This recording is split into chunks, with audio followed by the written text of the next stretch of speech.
Secondly, we have to realize that our bodies are not the enemy. Our bodies are not rebelling against us.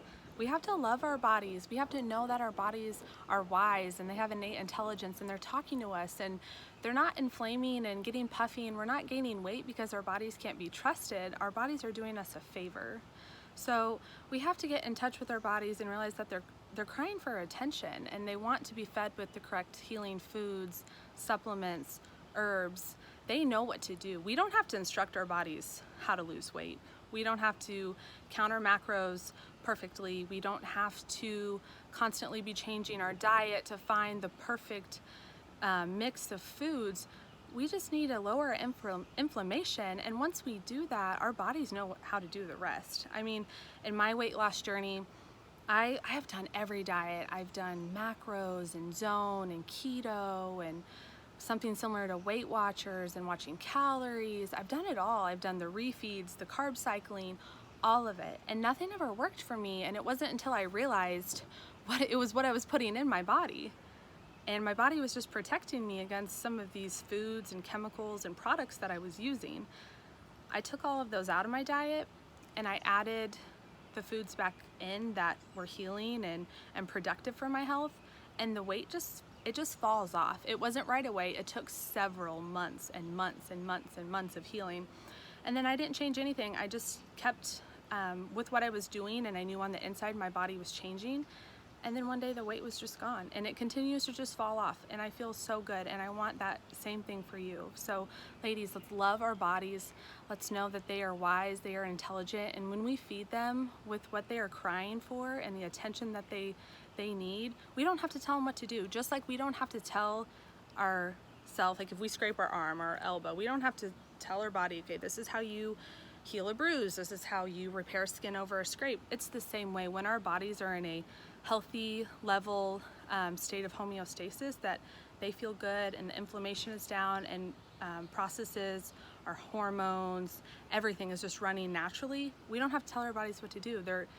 You have a naturally lean, fit, healthy body. We just have to get rid of the inflammation.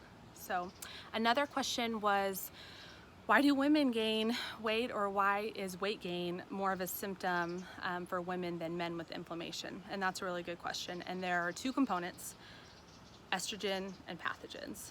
Let's first talk about the pathogens. So pathogens do not survive as easily in the male hormone panel. They have higher levels of testosterone, and for some reason, we're just lucky that the pathogens just flourish better and do better in our bodies. And I think women now in our day-to-day lives, we carry a lot of stress. We're working just as much as men. We're taking care of the home. We're taking care of our families.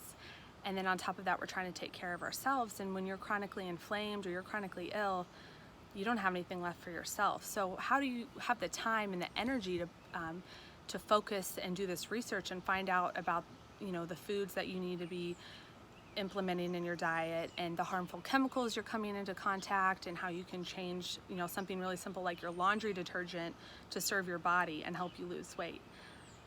So those are pathogens. Estrogen, we have estrogen, we're women, lucky us.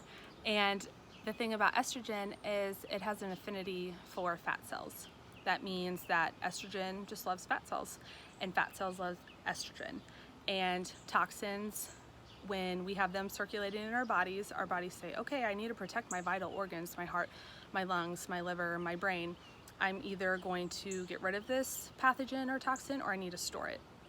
So most of the time we just have our levels of circulating toxins are too high that our body can't excrete them all in a timely manner, so they're going to have to store them, and they store these pathogens, toxins, what have you, in our fat cells.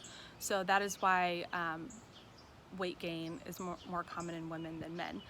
But with the same side of the coin, men, if you're trying to raise your testosterone levels, then we got to get rid of the things that are causing high levels of estrogen, such as products with phytoestrogens. You're looking at, like, what do you put on your skin? What do you wash your clothes with? What do you wash your dishes with? What are you breathing in?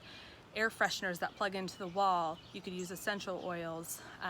A lot of these just normal manufactured products are really harming our health.